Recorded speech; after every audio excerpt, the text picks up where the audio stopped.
Boston Celtics made it close, but not close enough. The Oklahoma City Thunder are for real. Shai Gilgeous-Alexander. Wow. We're going to talk about this loss, one that's easy to swallow right now on the Lockdown Celtics podcast. Be ever ready. Recognize the city of champs. Boston, baby, we do what you can't. Locked on number 18, Tatum and Brown, J-team, step back. We gon' wet that and slay teams. Of course, the Celtics, who else could it be? Screaming like KG with the Larry O.B. Karalis above average, assessing the team status. Best daily pod, no cap, salary matching. Clutch like Bird the DJ, keep John on replay. Prime time, dapping up the truth on the sideline. Raining J's, how it started, raising banners, how we finished. Locked on Celtics pod, home of the winners. B. Hey there, welcome back to the Lockdown Celtics podcast, right here on the Lockdown Podcast Network, where it's your team every day, and I've got you every day. A free, fresh podcast that drops directly to your device if you subscribe. So make sure you are subscribed and watch the show on YouTube. Hop into the comment section. Let me know what you think about the Boston Celtics 127-123 loss. A loss, that doesn't happen very often, to the Oklahoma City Thunder. Later on, I'll talk about the connection, how this Thunder team is kind of, sort of a younger version of the Boston Celtics. We've seen a lot of this movie before, and so I'll talk about that later. OKC is very much for real. I'll talk about that. Let's just get into this game, which was a chess match. In the broadcast, you heard Brian Scalabrine talking about how, like, the fans here just don't understand what's going on. Like Scal was seeing this game. I don't know if you ever watched The Good Place. I love the show. Where there's one scene where Michael is like, "Oh, I'm sorry, I don't forget that you guys don't see in 8 dimensions." He's kind of like moving invisible things around his office, like the whole place, it's empty that we see, but the whole thing seems like he's acting like it's full of stuff. That's how Scal was in his, he's seeing in 8 dimensions, and he understands like a million things that are going on in this game. Is like the people here don't understand everything that's happening in this game. This is a great game between these two teams. And it was a real chess match, and the Thunder were hitting everything. The Thunder and Shai Gilgeous-Alexander, legit. They are a legit team. They are legitimately good. And they had an answer for everything Boston had to offer early on. And, it's important. Like this game was close. The Thunder came out took a lead. The Celtics came back, kind of tied things up. They actually took a lead at the half. The third quarter was a disaster for the most part, but still the Celtics had an opportunity. They actually had a chance at the end of the third quarter to cut this thing to like 7 or 6. They had a chance. And the fact that they had that chance and then it went into the fourth quarter, basically, where the Celtics were, I think they went down, 12 heading into the fourth. That, they had their opportunities and they couldn't cash in. They had this great comeback. The comeback was amazing. It was a 27-11 was the crux of the run. There's a longer run, but that's really where the Celtics made their biggest noise. They got the thing down to 2 twice. Now, it was 18 with, half the fourth quarter to go. And I just felt like my reaction, I tweeted it out. I wrote it on Boston Sports Journal. I said, this is the first time this season where the Celtics have just been beaten. Now, people bring up Orlando, and Orlando did play the Celtics very physical, and they did beat the Celtics. The Celtics also shot horribly in that game. That was something where it was a little bit of an outlier on top of everything. Like, this one wasn't as much outlier as that one. I say that with acknowledging, like, Jaylen Brown had a bad game. Jrue Holiday had an awful game. And if either of those two guys has a normal game, maybe this is a different scenario. The Celtics still didn't shoot particularly well in the third quarter, especially. They didn't shoot great at the rim. But also, that's the Chet Holmgren effect. Chet was legit, like, he scared the Celtics. They did not want to attack Holmgren because he's an elite shot blocker, and they just didn't want to challenge him at the rim. So, yeah, there were outliers here as well, but it just felt like Oklahoma City just came out with a purpose. They played like their best. They played their absolute best up until that run at the end of the fourth quarter. And I thought that this was just, hey, Oklahoma City is beating the Celtics. They're playing great. And this is just, hey, as I've said on this podcast a million times already, and I'll probably say it a million more, even if you think the Celtics are going to win 60 games, that means they're going to be 22 losses. If you think they're going to win 65 games, that means they're going to be 17 losses. And this was loss number 7. So they're going to have to be some losses in there somewhere, right? So this is one of them. And this might be the actual easiest loss for me to kind of swallow.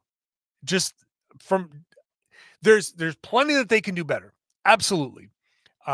Sometimes guys have bad nights, and I'm not going to hold bad nights against good players. Like, it's one thing to be like, this guy's playing with his head, stuck up his butt, and he can't figure it out. And he's going through bad habits and stuff like that.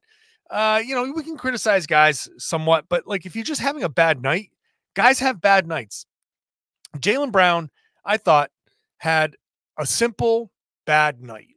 He scored 15 points, 4 of 18 shooting, 0 of 8 from 3.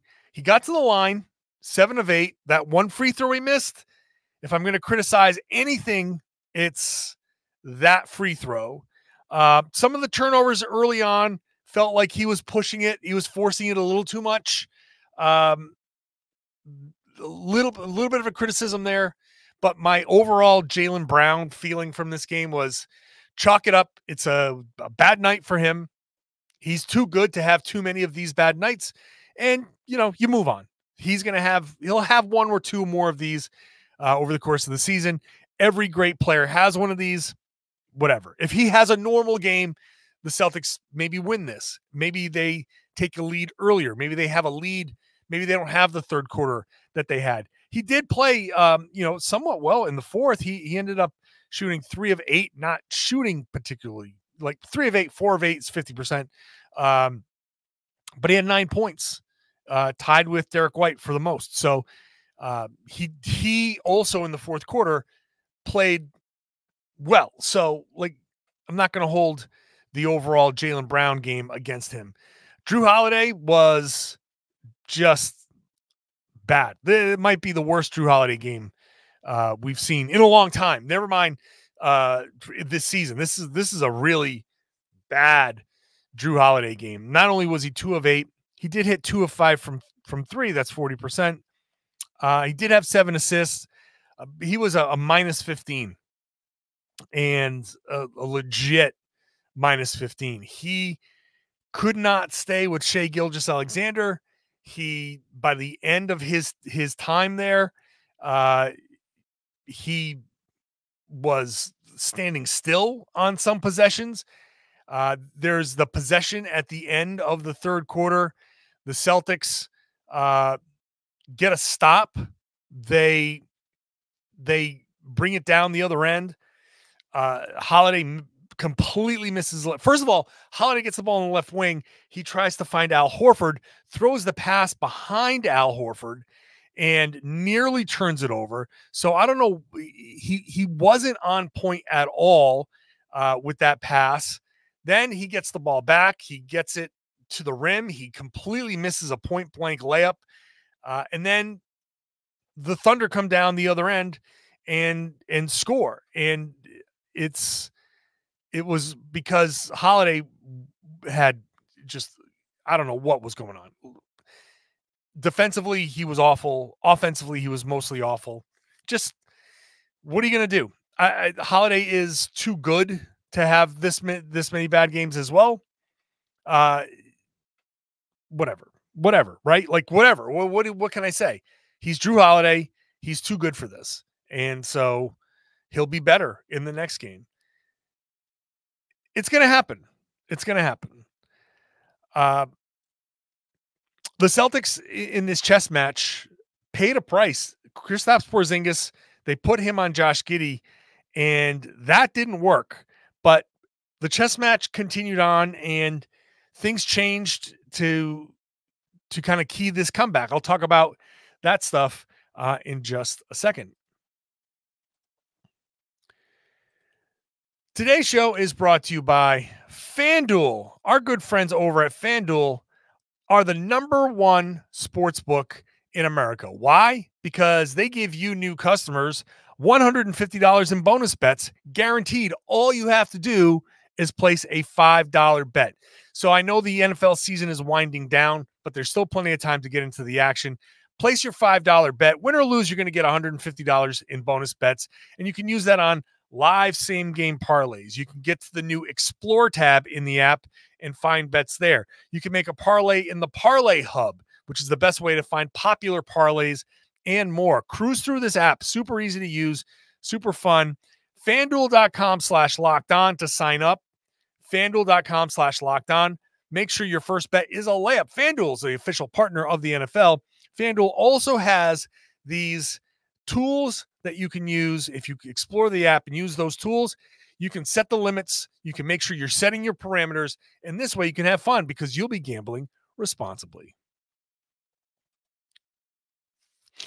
Thank you for making Locked On Celtics your first listen every day. Go check out the Locked On Sports Today channel, the first ever 24/7 national sports streaming channel on YouTube. Go check it out. It's unlike anything else. Put it on, leave it on. Forget about debate shows and people yelling at each other and making up reasons to yell at each other.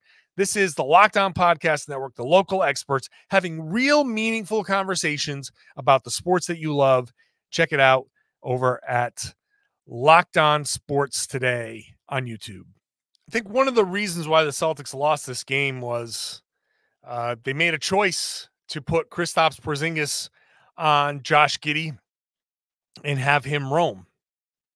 And, you know, this is where you might say Joe got a little too cute with it. But it's a strategy that has worked for them. And it's been kind of a baseline for the Celtics strategy in general, going back to the days of Robert Williams. You use your shot blocker as a roamer. You put him on the other team's weakest shooter, and you live with the results.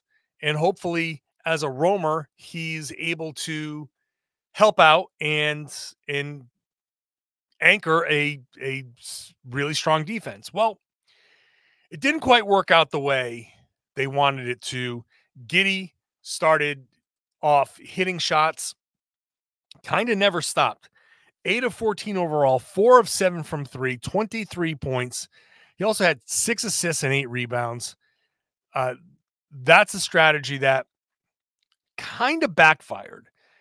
They got Porzingis on Giddey, and he's hitting shots.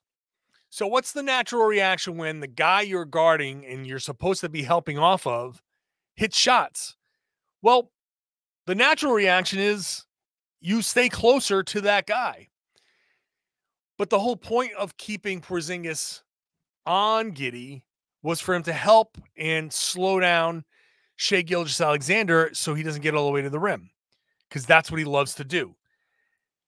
And as Giddey was making shots, Porzingis stayed up a little closer, and SGA started getting to the rim, and he couldn't miss. And he has this Thunder offense just rolling. Now that changed in the fourth quarter because they switched Tatum onto Shai Gilgeous-Alexander.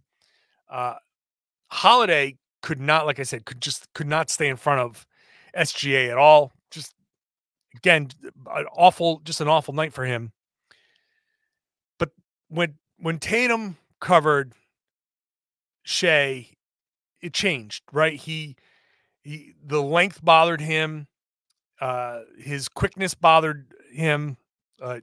Tatum's quickness, and that turned a really explosive night for Shai Gilgeous-Alexander into an 0 for 3 fourth quarter, and an opportunity for the Celtics to come back. Now, he did get his fourth personal foul early. There's a lot of talk about, well, why didn't the Celtics target him? They did. They went at him. There were a couple times where he didn't foul. There are a couple times where he could have fouled. There's certainly an understanding on the floor with the officials that, hey, this guy's in foul trouble, so we're not going to get him to sit on the bench unless he really fouls. And I think he might have gotten away with a couple, one kind of reach in and one offensive foul. Hey, that's kind of part of the game. That's going to happen. But the fourth quarter, I thought it was really smart to make that switch. That whole chess match between these two teams of how they were guarding and switching to do different things. And, hey, let's try a zone. Oh, our zone's getting crushed. Let's try something different. And it ended up being like a fun kind of back and forth for sure. The Celtics were able to exploit a couple of things, and then they turned around and exploited a couple more things down the stretch with how they were being defended and how they were defending the Thunder. And they almost pulled this comeback off. Tatum, I thought, started slow, but ended up playing really, really well. 30 points, 13 rebounds, 8 assists, a steal. He also had 4 turnovers, but I thought his play down the stretch was integral to the comeback. And same with Derek White. Derek White, 19 points, 6 assists, 5 rebounds. He played some great defense, switching on to SGA. Now, Shai Gilgeous-Alexander is an MVP candidate, legit MVP candidate. 36 points, 7 assists, 6 rebounds for him. 1 steal, no turnovers. I mean, that's megastar stuff. The only thing you could say is that he was 5 of 8 from the line. Everything else was great. 64% shooting, 60% from 3. Like, everything was, when he's going like that, it's impossible to beat the Thunder. I said before the game that they are a live and die by the 3 team. They shot 45% from 3. They've only lost once this season where you shoot more than 40%. They're, I forget how many wins they have, but they've only got 1 loss. So that was going to be the big key before the game when I wrote it on Boston Sports Journal. Hitting the 3-pointers, if those things are falling, then the Thunder are impossible to beat, especially at home. And that's what you got. You got SGA hitting 3 of 5, Giddey 4 of 7, Holmgren 3 of 5. Holmgren's last 3-pointer with about 2 minutes to go was a killer. I mean, that was a clutch shot. Celtics had it to 6. There's 2 and change to go. Porzingis, I think, might have been able to close out a little bit better on that. But Holmgren buries the shot. Just crushing shot. Porzingis has an opportunity to answer later on. His toe is on the line. So that was a real important play, because if he had hit that 3, it would have been a 1-point game, and the Celtics could have played the foul game, and they would have gotten the ball back with a chance to tie rather than the chance to with the Thunder up 4. So Holmgren just clutch, and like I said, he's his rim protection was amazing. He's going to be the rookie of the year. I said it before the season. I wrote about it. I've talked about it.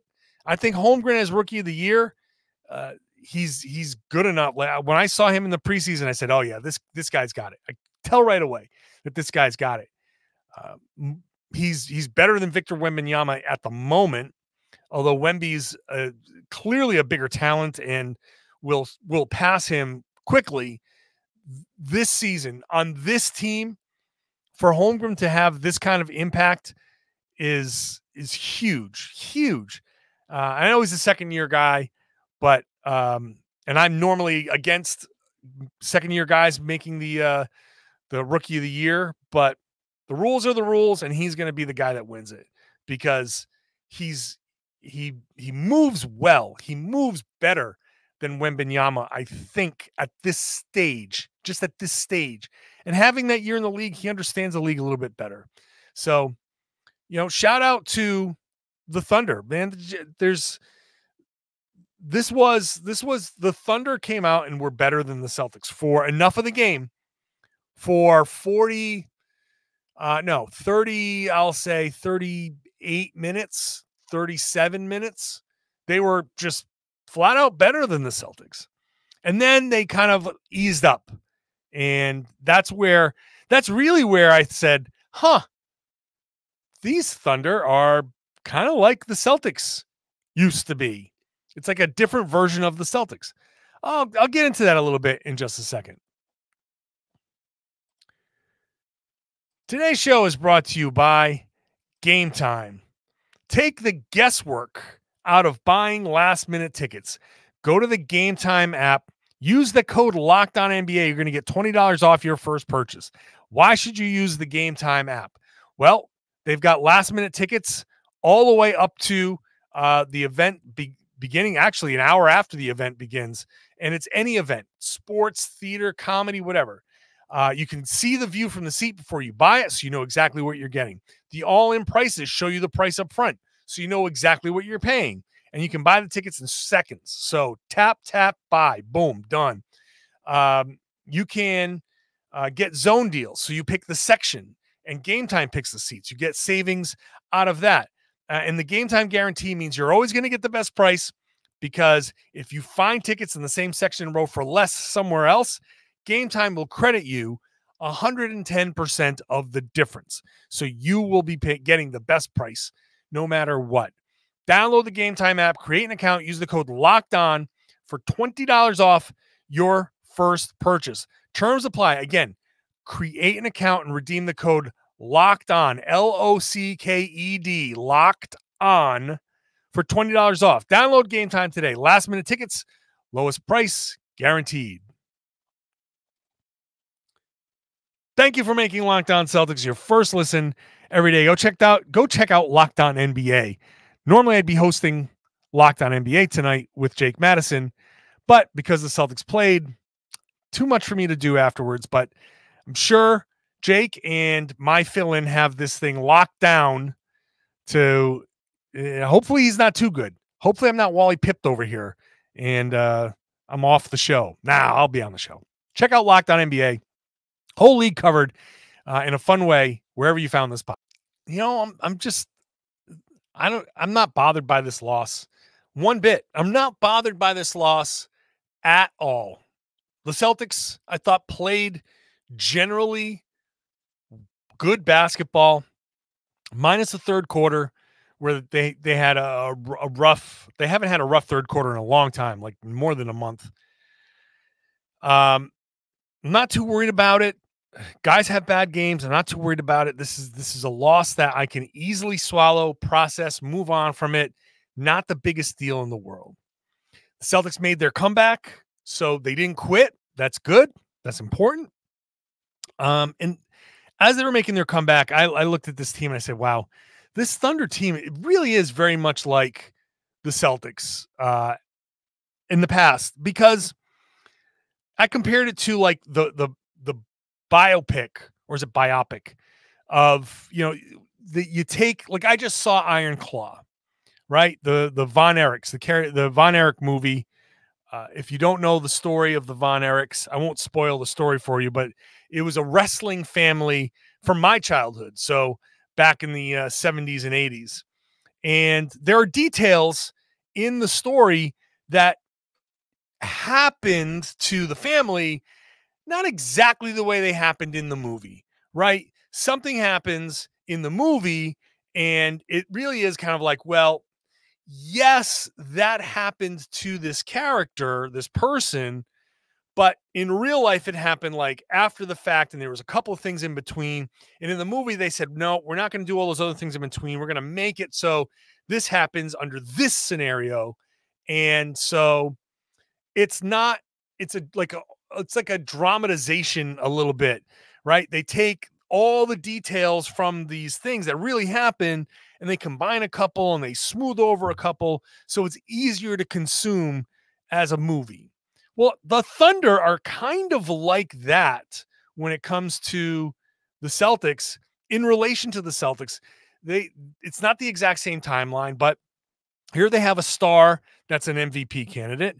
They have an athletic, young, shot-blocking center coming off of an injury. We know that story.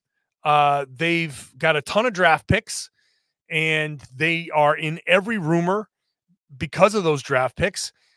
There's a bunch of people saying you need to make this trade. You need to be trading for this guy, whichever guy, any guy, because you've got too many draft picks as it is, and you can't keep everybody.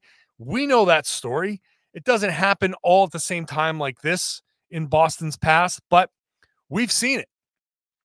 And I think it's interesting because the Celtics almost serve as a cautionary tale to the Thunder. Yes, there are tons of draft picks. Yes, there are opportunities to make trades. However, be careful about the trade that you make, because if you just say, no, you just go get anybody because you've got all these picks and players and youth and whatever, and you can consolidate some of the talent and bring in this high-level player, don't bring in the wrong high-level player, because the Celtics did that, and they paid dearly for it. And they didn't know they were doing it at the time. I didn't think they were doing it at the time, but it turns out Kyrie Irving kind of was not great for the Celtics. And the Thunder actually have to be careful about that. Don't just trade for anybody. I would rather see the Thunder just try to navigate their drafts than find some, like, don't make the trade. Not that they're going to make a trade for Zach LaVine, because Sam Presti is much, much smarter than that. But be careful about who you are trading for. And so I just feel like watching them, and the Celtics have not historically been great with big leads because they relax, and either they think the game is over or they're not sure exactly how to close the game out. And that leads to some pressing, and it leads to making some mistakes because you're kind of in your own heads. We saw the Thunder make those mistakes and let the Celtics hang around and get back into it. Sam Presti's an excellent GM. He's torn that thing down and built it back up, and now is their time to make a move, but it has to be the right move. And you have to be careful, because if you do the wrong thing, it can derail you, and it could take a lot longer than you think to get out of that. The Celtics have made corrections on corrections, and only now are they back to just purely contending. And their window is a lot smaller. Honestly, the Celtics window is this season, next season. That's their window. And maybe a move can be made to extend it, but the Celtics are expensive.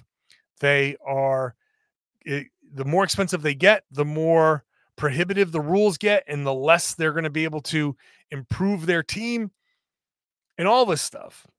The Thunder are going to get there soon because guys are going to have to get paid and all of that stuff. And the Thunder, like, they're benign to me. So, like, yeah, am I rooting for the Thunder to do well? Yeah, because Sam's an Emerson College guy. I'm an Emerson College guy. Like, I want all my Emerson former basketball players to do well, including Will Dawkins in Washington, and others who are coaching around the G League and international teams around. Like, I root for all of them to do well. And so, yeah, I want Sam Presti to do well in Oklahoma City, and hopefully for them, that leads to a championship. And at some point, they can celebrate that.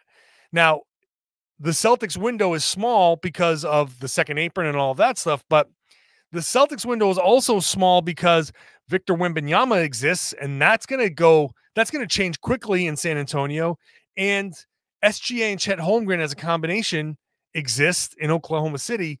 And I think that is going to be a championship combination. Those two guys plus somewhere along the way, somebody that they trade for, that will be a championship combo. So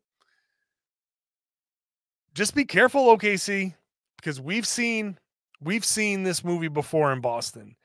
Now, the Celtics have thankfully gotten past it. The Thunder have to navigate that road. But it's interesting to see the parallels. I will be back with a podcast tomorrow. Podcast for you Thursday going into Friday. And then Friday night, they play. And they play on Saturday night. So I'll be podcasting every day this week. Make sure you get your app, your favorite podcasting app. Make sure you're subscribed to the podcast. Make sure you click that button and get notified when I drop a new audio, new video on YouTube. Ring the bell there. Hop into the comment section. If you're an everydayer, thank you so much for being an everydayer. When you're at a game in Boston, Section 19. Section 19 is my section. Come on down. You'll see me in the media section. You can't miss this dome sitting there. So I'll be there before games most of the time. So come check me out. Say hi. Before the game, halftime. After the game, it's tough. But before the game and at halftime, for sure. I would love it also if you spread the word. Share the podcast. Tell everybody they should be listening to and watching the Locked On Celtics podcast right here on the Locked On Podcast Network. It's your team every day.